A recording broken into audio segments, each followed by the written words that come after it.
first focus today is going to be on direct marketing for farm businesses. And this has been identified as something that's extremely important to a lot of the people in our network as they look for ways to improve profitability of their farm enterprises. And since profitability is at the core of any regenerative farming enterprise, looking into innovative marketing examples can increase our options for reaching our ideal clients. This can open possibilities to not only increase the profit margins and increase sales, but also build lasting relationships with customers and create trust and loyalty. So in this panel, we're going to speak with 3 innovative farmers who've demonstrated some inspiring marketing and business techniques that may inspire you to think outside of the box. And I will quickly give an introduction before jumping in to the interview portion. So first off today, we have Alfonso Chico de Guzmán. He's an accomplished regenerative farm manager and a board member for the Murcia Forest Owners Association. And as the former president of AlVeLal and co-founder of La Junquera, he is a master in mobilizing communities, farmers, and investors to secure the return of social, natural, and financial capital. And Stefan Sobkowiak is also here. He is a pioneer of regenerative orchard management and the manager of Canada's largest commercial permaculture orchard. His innovative methods of managing pests through biodiversity, tree crop health by means of perennial companion planting, and soil health with animal integration have inspired people all over the world. Now, with that out of the way, let's get started. So my first question to those of you who are here is, why should more growers consider moving towards direct sale models for their farm businesses? And what are the biggest advantages? So let's start with Alfonso. What we have been doing in AlVeLal and through Almendreza is a bit of a hybrid model. So instead of selling directly each farmer, we created a cooperative, and then we put the production together there because some farmers are full-time, others not full-time, and some have more production than others and more capacity than others to be able to market and sell those products. And through Almendreza, I don't know if this is the moment to explain a bit more or no, go ahead. You can give a profile of how that works. Yeah. So what we did there is we started 21 farmers that were doing regenerative agriculture practices in our farms, and we wanted to market our products as that. So with the help of AlVeLal and Common Land, we could do some market research and hired an expert in marketing products and selling that things that are organic, and in this case, beyond organic. We all had the certification of organic, but at that moment, there was no certification for doing any of the regenerative practices we were doing. And then we started with a smaller production and have been growing in the last years, and also more people have been joining in selling their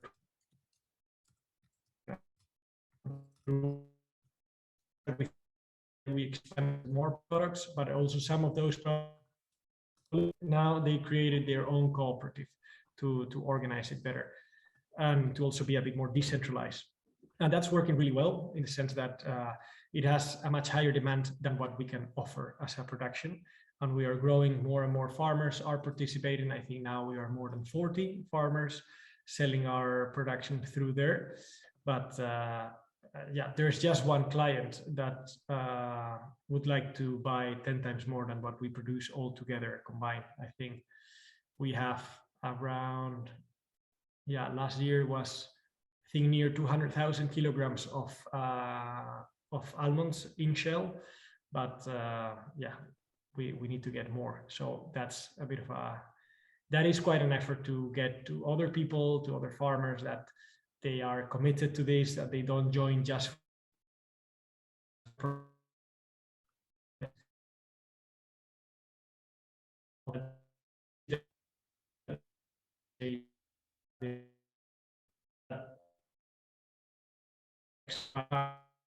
practice, controlling erosion,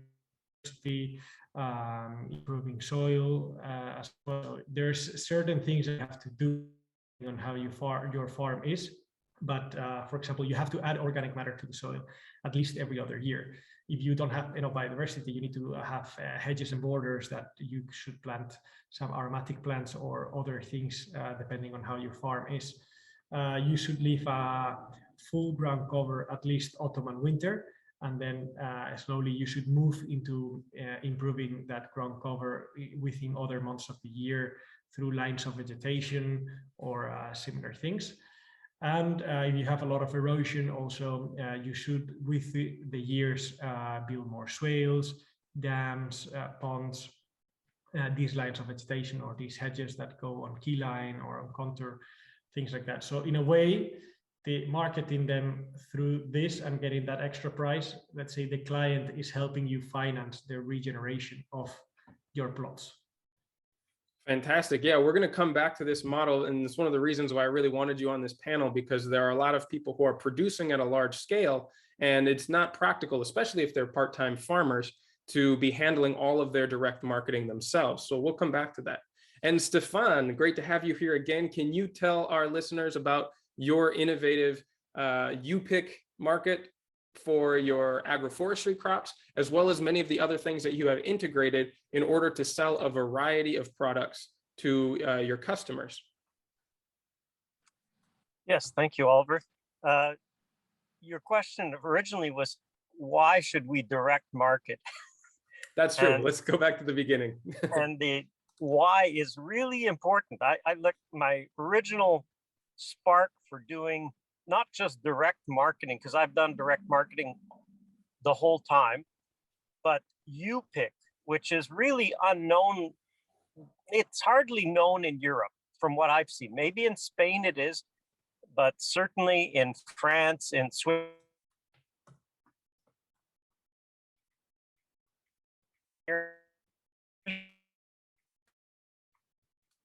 Canada as well. The reason is it was Booker T. Watley in his book, $100 Farming 25 Acres, and that was written in 1980. And he said, the difference is, do you want to be a price taker or do you want to be a price maker? And that's a huge difference. If you're farming a crop and you bring it to a distributor, you're not making a price. He's saying, well, this is the price I'm giving you. It's take it or leave it. That's not very interesting to me. I much rather say, well, you know what? This year we don't have as much of this. I'm going to raise my price and people will take it or leave it. But if there isn't a big supply, it allows you to do that.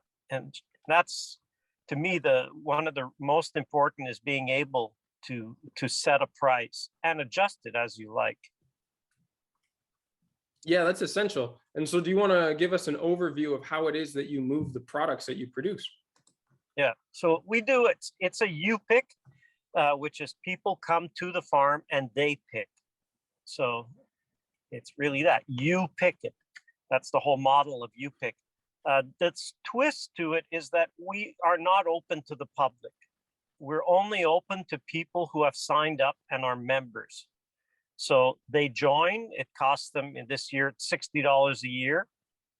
In a $60 membership, I put a $20 coupon. So if they want the first $20 worth of product that they pick, it's no charge. It's right on the coupon. And then anything else, then either they pay, or this year, what's been really working really well, oddly, is we had a huge crop of apples. I mean, it was a problem crop. The problem is that there's too much of it. What am I going to do with it? And I'm not interested in picking the crop.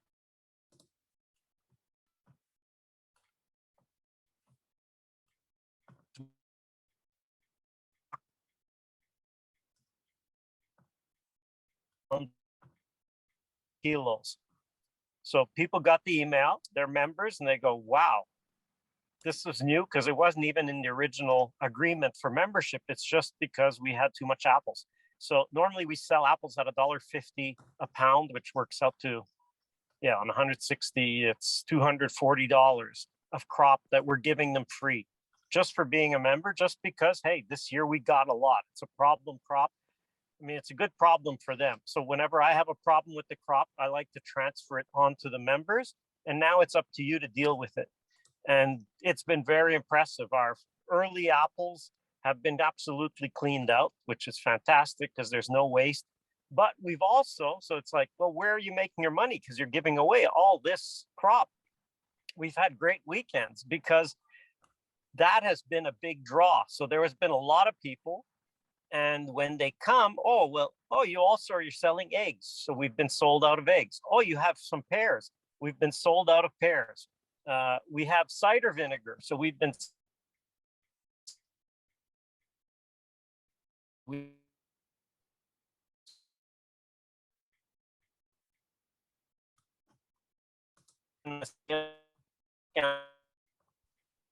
we don't do that. It's completely free. People, and then we sell the other things. So it's an interesting model. I definitely wouldn't go back to trying to sell in stores or in markets. It's so much less work. I mean, I open the gate, people drive in, they park, they go, they pick, and then they pay me and they buy other things on the way out. So that's much simpler. And if you make the draw worthwhile, if you offer something that people really will come, because as opposed to Europe, we're we're 1 hour away from Montreal, which is the largest city around. And to really work well, you want to be within half an hour of 30,000 people. That's the model. And we're not in that range. So we need something to be attractive to have people come out. Yeah, and so in talking about this unique model that you have that involves getting rid of a lot of the overhead, which is the harvesting cost for these agroforestry crops, mostly the fruit that you produce, and it being a major draw for people to buy other products, what have been some of the biggest challenges in this business model?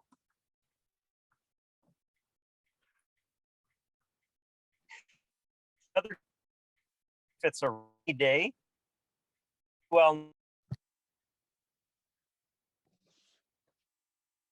still getting there? I see I was cut off. Yeah, you still there? Yep. So that's one challenge.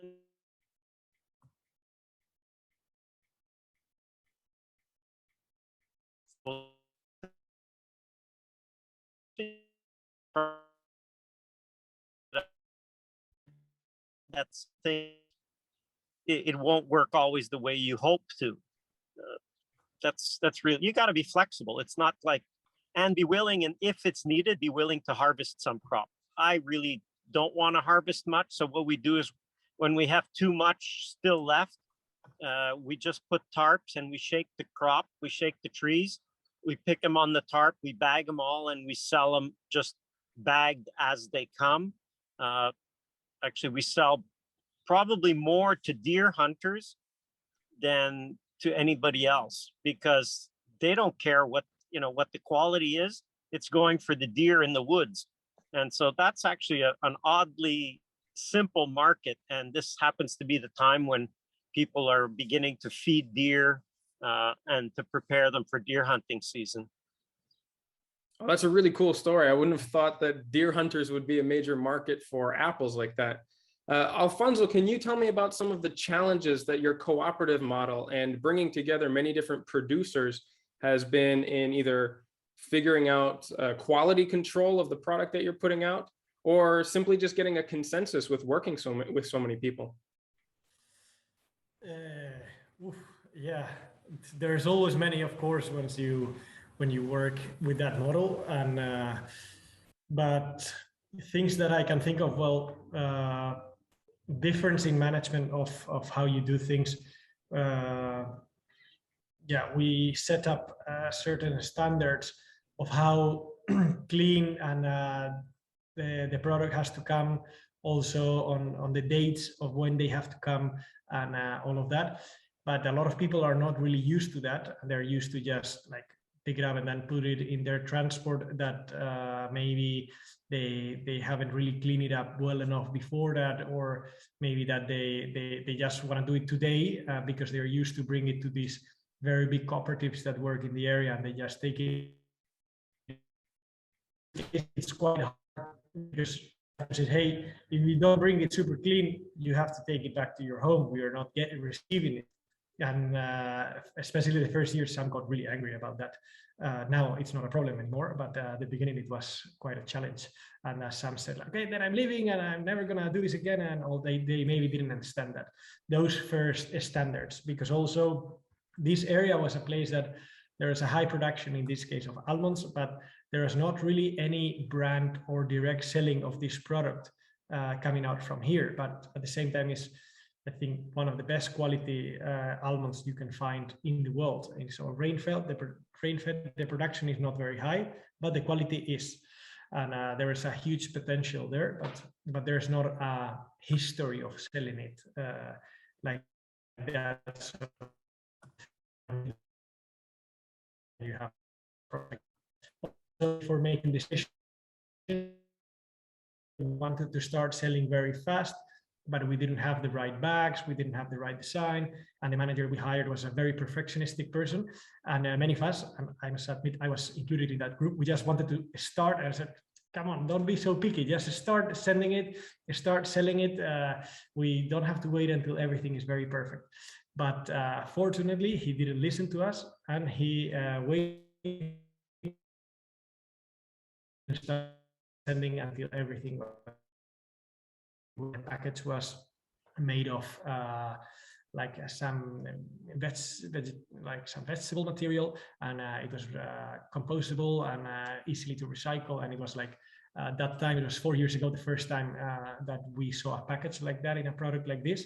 So it had really good consequences, but we had to learn to be patient, and we had to learn on how all of that worked, because we were the ones making decisions, but we didn't really have a lot of experience in making decisions of things like that.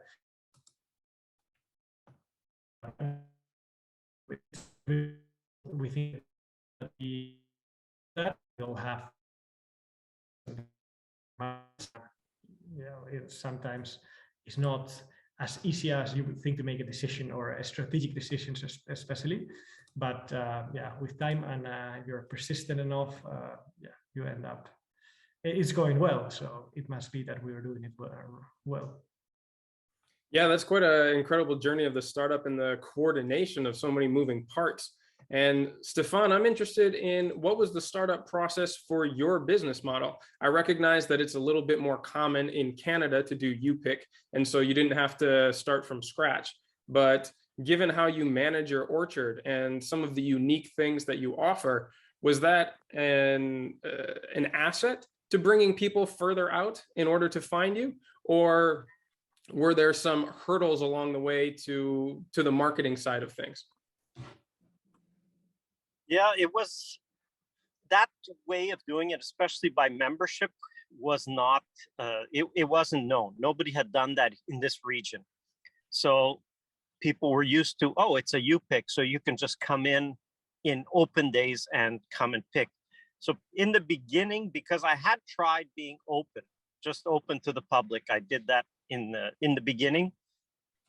Actually, in the first 3 years we started, we were open to members, and that worked for 2 years. And then we had one crop failure, and that was when it was just transitioning to organic, and it was just an apple orchard. So the first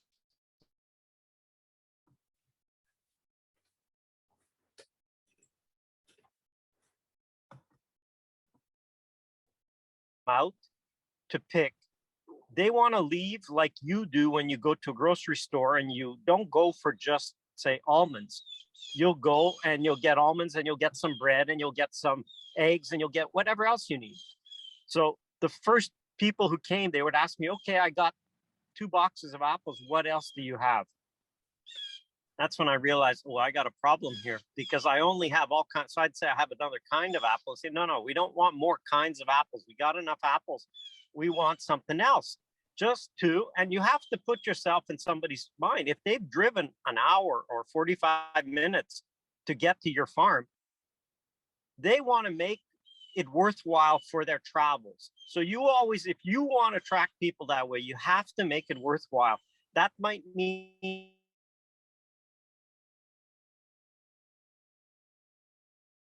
it's worth it just for the whatever is free. And you can't look at free as really being a loss to you, because if it's what draws people to then pay, and my price is not rebated, it's about the same as conventional prices in stores. So if imagine, I don't know what's a big supermarket chain in Spain, but imagine you go to that store and you're buying, for example, Alfonso, you know, he's not the only one selling almonds in Spain, I'm pretty sure. So if people are used to paying non-organic, and they'll pay, what's a price, Alfonso, for almonds in Spain? It depends. There is an increasing difference between organic and conventional. Yeah, Before, but conventional was not that big. But to be honest, I'm not sure what is the price in the supermarket. I know what is the price that we get as farmers, but it is around €5 for the conventional and around €9 something for the organic. Okay. Per kilo, yeah? Per kilo, yeah. Yeah. So if it's $5 a kilo, conventional, that's I put for actually. If you're used to paying organic prices, you'd go, gee, this is really a great price, because you get it at the price of conventional, but it's not conventional. So right there, that's a draw. But the big point of it all is the savings. If you don't have to pick, and picking is one cost, and picking is a major cost, because normally in most crops, picking and packing, and people always underestimate the cost of packing, which might in some cases be a cleaning, it might be a washing, but in all cases, it's also a packaging or a boxing or a, you know, putting it in some kind of a container. Some of the containers don't come back to you. So that cost is usually about 40% of the cost of production. Well, there's a 40% margin for you to work on. If you had to do it, it would cost you that 40%. So even if I give crop away, I'm not losing. It didn't cost me other than growing it, but that 40% is not in it. And in fact, my cost to grow it is minimal. I mean, it's minimal spray, and what I spray, I could drink, so I get it for free. So it's, yeah, that's not a big item of cost. It's the harvesting that would be, for me, a big item of cost normally. So by eliminating that, anything I get on the crop is just a bonus, because the other thing that happens is if I pick and I grade it, I'm much more strict. You know, I'm sure you see the same with all, well, this almond isn't, it wouldn't go in the retail bag. But when people come and pick and I see what they picked and I go, eek, you know, this one, you don't want to eat this one. I know it would have a worm in it, or this one, you know, doesn't matter. They'll say, you know, it doesn't matter. I'm going to cut it and I'll cut around it.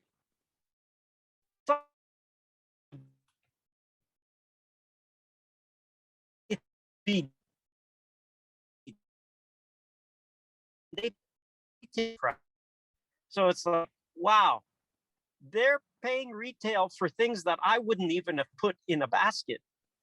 So right there, it's like, you know, and I'll tell, no, it's okay. It doesn't matter. 3 weeks ago, we had pears, and we've had a very warm summer. And so things were ripe 2 weeks ahead of time. And we had a pear day, and people picked pears, and we brought a box of pears home. And within 2 days, we started to open them up, and I realized, wow, the pears are gone. They're overripe. I didn't realize they had ripened that much. So I sent everybody who I saw had bought pears, I sent them an email and I said, hey, listen, if you want, I'll give you a refund on your pears, because they didn't work. They were overripe. And only one person said, no, it's okay. We cut it off and we cut around it, and it's okay. We had a great day. And some people were like, you know what? It was so much fun.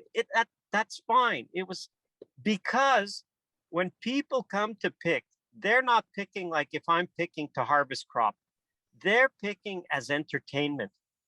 If I look and I go, okay, I'd have to pick this much in this amount of time, they they're relaxed. They're taking their time. They'll be there for 3 or 4 hours in the day, and they'll pick, 2 boxes or let's say 40 kilos in 2 hours. That's fine. They're taking their time. They're walking around, and I'll look, and I have certain rows closed, and I'll look at what they picked, and I realize they've been picking in the rows that were closed. They're not even ripe. And I'll say, it's okay. It doesn't matter. We had a great time. So that aspect of it's no longer just about the crop. It's about the entertainment. And so I always say that you have to know what business are you in. I'm not in the business of growing fruit. You think, well, yeah, it's a permaculture orchard, No, I'm in the business of creating memories. That's my most important business. So when people come, anything that for them will click and connect, and they go, you know what? I remember the time I came 5 years from now. They'll remember the day they came. And that idea of creating a memory for them, they'll say, yeah, we were out walking around in the orchard and we picked some pears, and my gosh, they were the best pears we've ever eaten or something. Well, that's the kind of memories you want to create for them. And even if they're not totally positive, like I said, for the pears, that they were overripe, we try to make it good so that, you know what, you got a bad batch, they were overripe, I'll refund you. And they don't even take me up on it. Like they'll say, no, it's okay. That was only $10 or whatever. That's fine. And so you're not dealing with the public. You're dealing with members, and members, it's more than just it. They're not the public. They become friends. I mean, you get to know their kids. The kids grow up year after year. You see them growing up, and it's a whole different relationship. I would much rather, and Joel Salatin, I'm sure Joel Salatin, he always said, you're way better off selling 100 families $1,000 than you are selling 1,000 families $100. And when you get that, I mean, that is so much the truth. You much rather form a strong relationship with a smaller number of people, but you really serve them. You help them. You do what you have to do so that they get great food, and they'll reward you forever. I mean, it's that relationship building. So yeah, I'm not serving all the public. I'm not trying to feed, everybody in a whole region. I'm looking to feed a select group of families that preferably they actually stay with us year after year, because that's where you build a business. It's not trying to get new customers every few months or every few years. It's trying to serve the same group year after year. That's what makes a really simple and strong business and predictable. You have a good idea. Oh, I know how much I'll have next year in business just because people come back. Yeah, that's fantastic. And like you said, it really is creating relationships and memories that you're focused on and that people keep coming back for rather than just the produce itself. Now, of course, Alfonso, you're working on a very different scale. And in order to move the type of product that you can start to create over probably over 1,000 hectares as a collective within the AlVeLal network, right? The needs in the market are very different. I believe you said at the beginning that you sell all of this to one buyer. Can you give us an idea of what that relationship looks like and how you market these goods for the amount of quality that they have that differentiates them from the regular wholesale market? Yeah, so, well, we don't sell only to one buyer, but we could, because there is just one of them that is willing to buy a lot more than what we can offer. But we still decide to have a couple of different clients and to be able to grow year after year with more people coming to sell their almonds with us. So in the end, we are able to have higher quantities and indeed be able to give them what the amounts they want. And we don't want to depend only on one client. Indeed, that's not, I think, generally a very good idea in business, or at least we don't think so. But sorry, what was was there one question? Well, so beyond just the relationship that you have when dealing with this different model and moving a much larger volume, how do you communicate the added value that your product has that differentiates it from the rest of the wholesale market?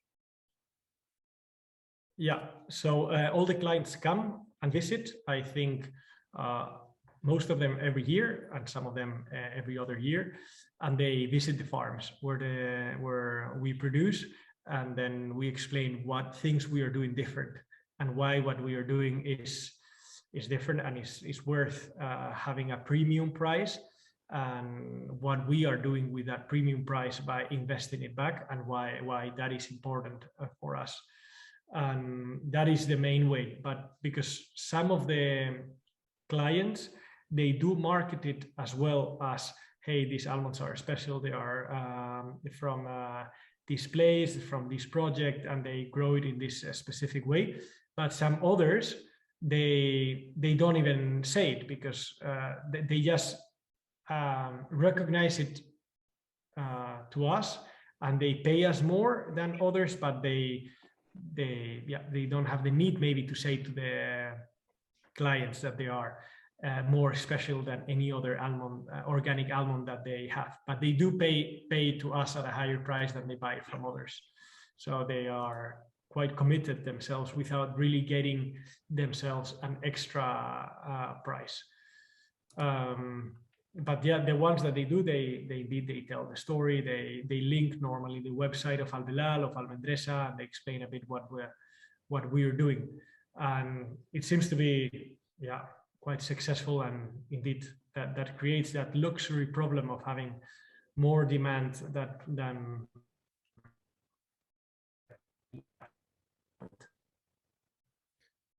So given these two very different sales models, I'm interested from both of your perspectives how you went about doing your market research and defining who your ideal client was in order to send a message exactly to them, instead of sort of the spray and pray method that social media often represents, or that can lose some of the focus and not really get the value out of your marketing strategy that otherwise a more direct approach would do.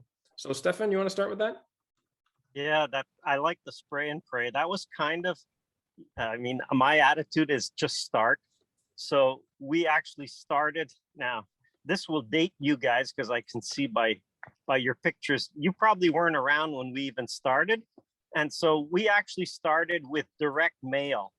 So I had accumulated through, I had another business before, I'd had people's business cards, and whoever we knew that we had their address, we simply mailed a letter inviting them and explaining what we were doing and what we were going to have in the coming year and whether they want to join as members. That's how we started. Thank God for email. And, you know, I use MailChimp to handle all the emails. That is so much better and so much cheaper. I mean, a mailing used to cost $1 each letter. So we would send out I think the first year we sent out 300 letters, and we got about a 10% response, which was a good start. But now what happens is our best long-term members are people who are kind of vetted or verified by existing members. So what we do, and this is really this is a great year, because when we have so much free crop, like we're offering these 4 boxes of apples, most people don't know what to do with like 72 kilos of apples. It's like, I can't use it myself. So I did put in the email, this may scare you. This quantity, you may not know. I'm not going to come. What am I going to do with 70 kilos of apples? I don't know what to do. So what I did say then is I said, listen, relax about it. Don't worry. Invite your friends, invite your family, have them come, and they can pick for free on your membership. And that has been great, because hardly anyone has come alone. They've always come with other people, with friends they want. And they, I hear them talking, they say, yeah, you know, next time I still have 2 more, I still have, let's say 30 kilos to pick. I think I'll bring so-and-so because this is the kind of thing they're involved in.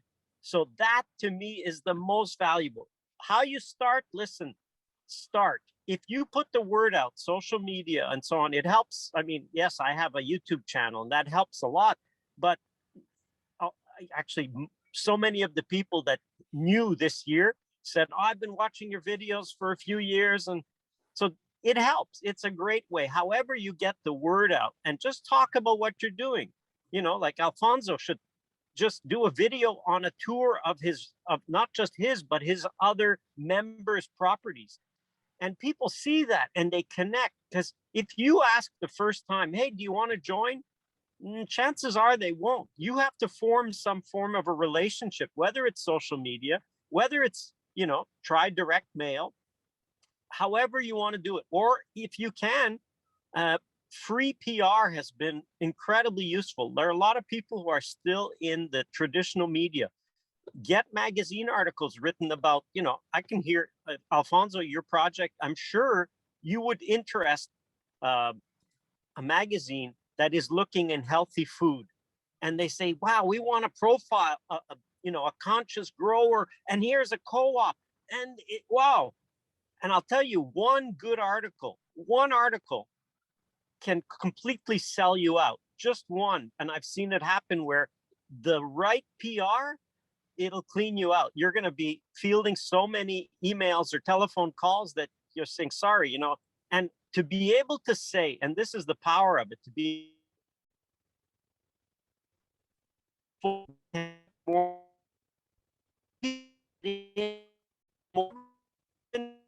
whatever, a bar or something. If you're turned down and you go, what? I can't get in. No, we're full next. Really? Because why is it full? It must be a great place. So if you can say, I'm full, sorry, you'll have to wait next year, get on the mailing list and I'll send you. Starting is tricky, but you know what? Start small and just start, because you grow organically. Some people will weed out. It's not a good fit for what you're doing.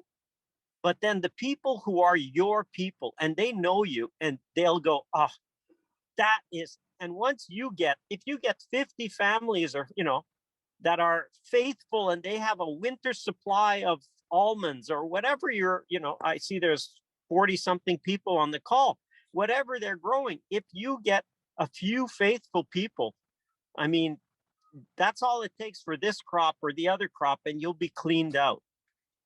So it really is start, let your message get out, because they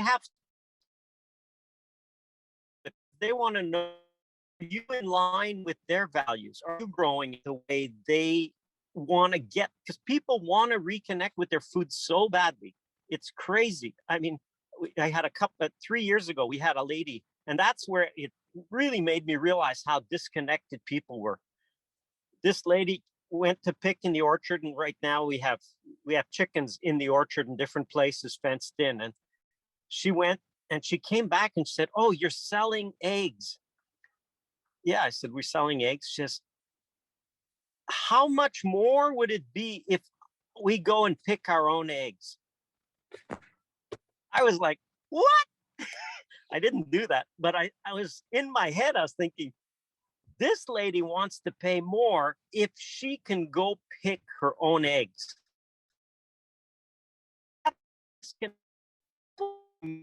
They'll say, because she was with her little daughter and she wanted to be able to show her daughter, this is how chickens lay eggs, and this is where they are, and you just go and you pick them up. And if you don't allow people that connection, you're missing out. And I know Europe, my goodness, I every time I go to Europe, I just can't believe it. I think we should sell here and move to Europe, because starting it in Europe would be so easy, because you have so many people close that whatever you're selling, you could sell. I'm convinced. And if you have diversity, that you're selling more than one thing, my goodness, you know, if you could have 10 different crops, those of you who grow vegetables, you think, yeah, but this is vegetables, you'd have to wash them, or don't worry. People will be glad to pick up your carrots. They're not washed. They'll take them home and they'll wash them. You know, they'll pick tomatoes. Some of them are cracked. You wouldn't put them in. They'll take them because they're perfect. They're going to make sauce out of them. Don't underestimate. And Booker T. Whatley used to say, if people want to pick up the rocks on your property and put them in their basket, no problem. Just make sure you weigh their basket on the way out, and they'll pay for the rocks full price. That's that's what happens. People, you don't know what they want. They want the experience. And if it's for them, they picked up a nice rock, they don't mind paying for it, because that rock will be put somewhere. It will remind them for years. Hey, we went to that place and oh, it was amazing. We had a great day. So don't deny, or don't deny people the opportunity to reconnect with their food, because you can't hear it. I hear it because I talk to the people, and there is such a tremendous disconnect. People don't know. Like, all they're used to is what's on the shelves. That is not reality. You know reality because you're farming, and you need to let people in on your reality, and they'll pay you for that privilege, because it is a privilege to them to be able to reconnect. And once you get 1 or 2 people, then they'll bring family members, they'll bring friends, and that's how you can grow it. Start small, even if you're selling it through co-op, whatever, people to come and pick, allowing them to come. You could say, look, no dogs allowed. You could say, we're only open Saturdays. You can set whatever rule you want. That's the beauty of it. You don't have to be open to the public. You can say, if you want to do this, you have to be a member first. And it may take an adjustment because people aren't used to it. But once a few people start, it's like a wheel. And then it just gets easier and easier. Really cool insights there. And you touched on something really important that I know, Alfonso, you are not a stranger to, and that's media attention. And I've seen some of your documentaries through Patagonia and some of the articles and videos that have come out for the amazing efforts happening there. But you also are really advancing on the educational side. I remember first getting in touch with you through ecosystem restoration camps and the incredible work that's happening as kind of the R&D department of your finca down there, and La Junquera evolving into an academy as well. Can you talk about some of these real value-based PR sort of attention mechanisms that actually teach people about what you do rather than just showing the pretty Instagram photos of it? Yeah, indeed. So the farm, it started as, when I started, it was in my family for a long time, but it was mainly farming and growing a few crops by then. And then once it started to be diversified into more crops, and also into more innovative techniques or different techniques and more experiments, then it attracted indeed more attention for more people also who wanted to establish other projects. So in a way, it is still a farm where we produce a lot of different products, but it is also a space for projects to develop. So some of them, indeed, one is the first one that started was the ecosystem restoration camp, where indeed it is one plot within the farm where they do a lot of experiments, especially the riskiest ones that a lot of farmers don't want to do because they think it's too risky, or they don't dare to do it. And then at that plot, that can be done and also stay there for a couple of years.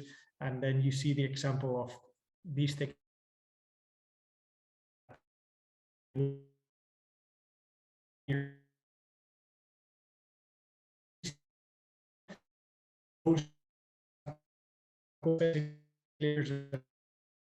Reforestations in all the area, maintaining those stations during other months.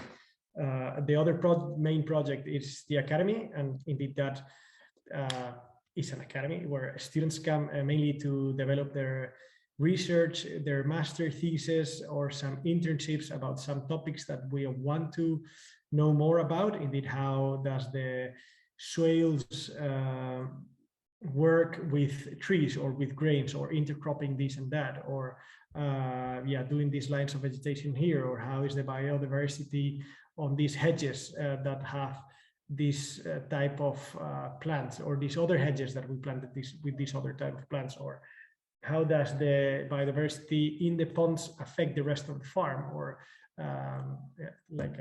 we saw, for example, how all those insects in the ponds help pollinate all these almond trees and increase the productivity, and things that some of them we were very surprised, some of them that we thought they were not that important than they are, and the other way around. So research is really, really interesting, and they're independent entities and independent projects, but they collaborate a lot with each other. We are all helping each other. And lately there's more projects coming in. One is a winery that Julia, that is a winemaker that makes natural wines and established in the farm a year ago. And then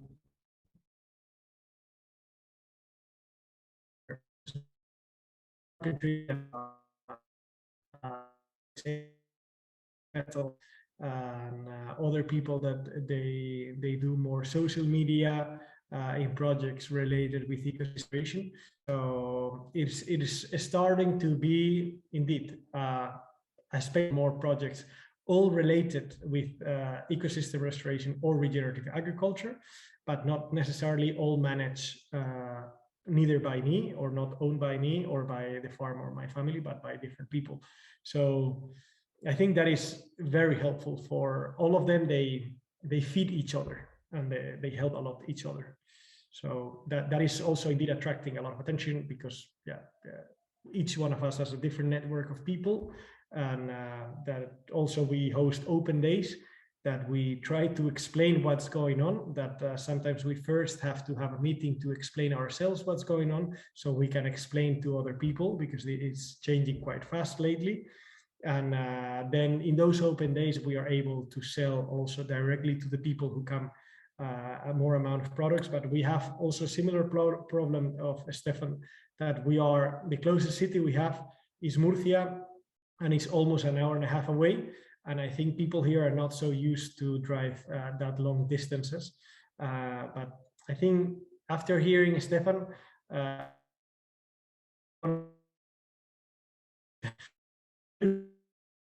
we were not able to make them work, of selling directly to people, also not just these products that we can store, but also products we cannot store easily, like vegetables and fruits, because we also grow them, but most of them we eat them ourselves, the people we live on the farm, or we make them into conservas, like with preserves in cans to eat the rest of the year. But also we are going to start next week with meat, with the first beef we are going to start selling, and that's also directly to families who want to buy it. And many of the people who are in the waiting list to buy also came before to the farm to visit it and to see how the animals grow and how the crops go. So the social media helps a lot. Indeed, our problem so far is a bit that we don't grow as fast as the attention grows, let's say. So we don't have enough products, or the trees don't grow fast enough to match the demand of these things.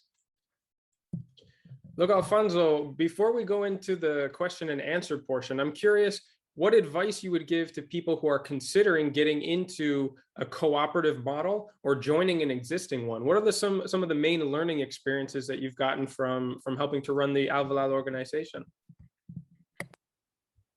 Well, I think in our case, it started a small group of people, small, I think it was maybe 40 people or 30-something people.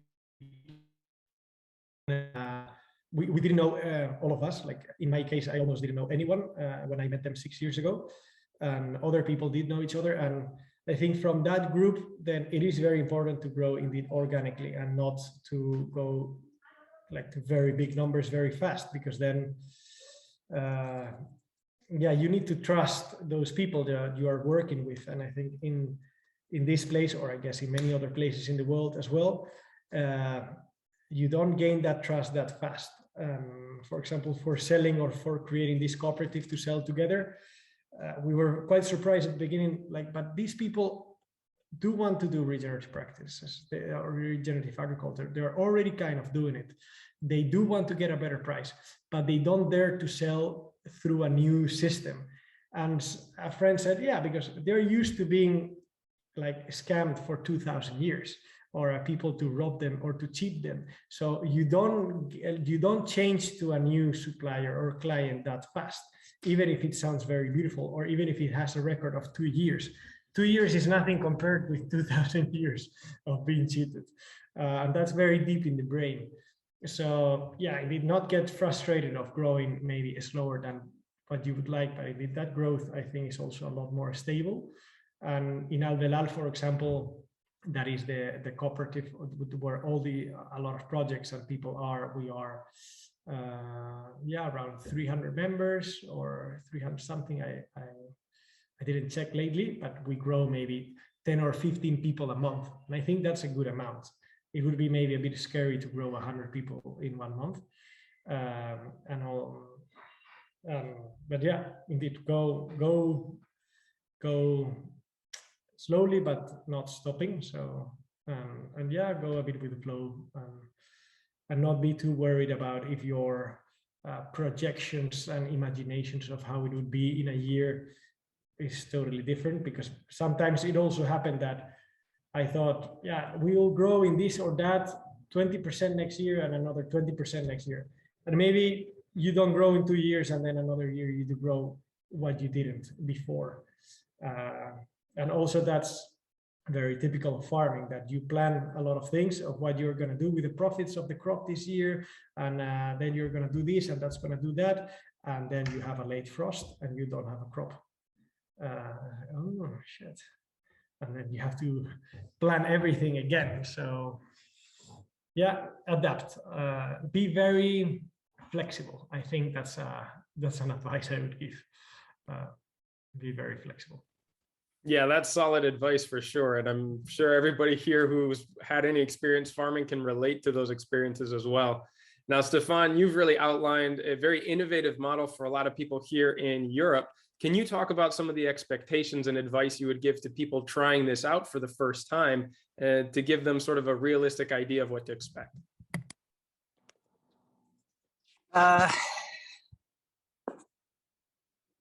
really would say, it comes down, you just start, just try it, because you don't know how it will work out. I like Alfonso's take, where basically, they don't have enough supply for the demand. From what I've seen in Europe, as soon as word gets out, you will have a problem of supply. You think, oh no, can't grow that fast. There's so many people in Europe. Even like you say, you're not in an area that close, but there's still the little towns, and there's kind of two audience, well, actually there's all audiences, but two in particular. You get older people who come because, oh, this reminds me so much of when I was little, because this is kind of the quality, this is how food was grown back then, and it tastes like what they remember it. Because for a lot of people, the taste of food has gone totally to terrible. Like the taste is not there anymore from what they remember. The other one are young people who they've never experienced it. So for them to reconnect, especially in the social media age, I see how many people are coming to the farm and look, and they want to Instagram the moment. And that's great too. I mean, any media is fantastic. How to start?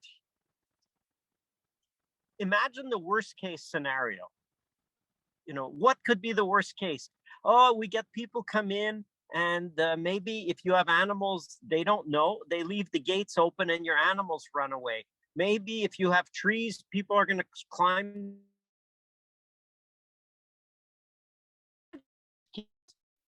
And I'm not saying it will happen, but if it does, at least mentally you're prepared for it. I mean, I often say, if you can imagine the worst possible year and double it, and then really whatever happens, you know what? If you're okay with that, then doesn't matter. You're not going to lose your joy because, hey, the fire went through and burnt down half my trees or my farm. If you have gone through that mentally, that exercise of being ready for worst case scenario, then everything else is better. You think, well, they might break branches. Somebody had a comment in the chat, damage. That is the big difference between members and the public. If you deal with people who you have been in communication, maybe through email or however you've communicated with them, they're not showing up at the gate. and it's the first time because they happen to be driving by. These are two different groups. I can take time because I limit it to 100 families max on a big year. I can take time with new people and explain them how to pick. It takes me 2 minutes. Or I can even do a video on how to pick. And then I put a link in the email and I'll say, here's how we pick this crop. So people know what to expect when they get there, and then I can refresh them. Or what I also do is if I see somebody who's been here for a few years and I see, oh, I see that that experienced member is coming and here's somebody new with me, I'll ask them, I'll say, can you just hold on a minute? I see somebody coming who can take you under their wing and help you. You gain two things. The member who's experienced feels valued. They feel like you respect their experience. And the new people get somebody to ask all the questions that they would ask me. And they get it not from me, they get it from somebody who it's like a review. So they'll go through and they say, yeah, I'm new. What is it like here? What do you, oh, and they'll say, you got to come earlier in the year when there's this, or you got to come. Well, that's a testimonial. And those people get way better than if I'm doing a sales pitch to them. Way better. So for people who want to start, I'll say, listen, get a little list together and just try it. You don't have to sell your whole crop. Just get a few people and you will know, is that something for you? Because it is not for everyone. Let me make that clear. If you're a farmer who wants to grow and send your stuff off, but you don't want to deal with people, it is not for you. I guarantee you it's not for you. You're going to be frustrated. You're not a people person. If you're not a people person, chances are you're very different. And one of you really likes dealing with public, and that's the person who you have dealing with the public. And you can focus on growing, or you can focus on whatever else, but you're not the one, when it's open, you're not the one dealing with the public. Before we go, I will tell you that we have a growing amount of resources available at climatefarmers.org. I'm integral in helping to grow the academy. We've also got some pioneer programs going up for people who are starting their farms or are looking to make major transitions. We're partnering with some of the biggest educators out there. Our next one will be with the Regrarians platform and their 13-week farm planning program. And keep an eye out there because we're always putting out new programs and new opportunities for people to connect, as well as the upcoming Climate Farming Conference in Germany. We just launched our landing page for that on the website, so check us out at climatefarmers.org. That'll wrap it up for this session. Thanks once again, Alfonso and Stefan. It's always a pleasure to talk to you guys. I'll definitely be reaching out to you again real soon. And thanks to everybody who showed up. I look forward to seeing you on the next expert panel call. Bye. Take care, everybody.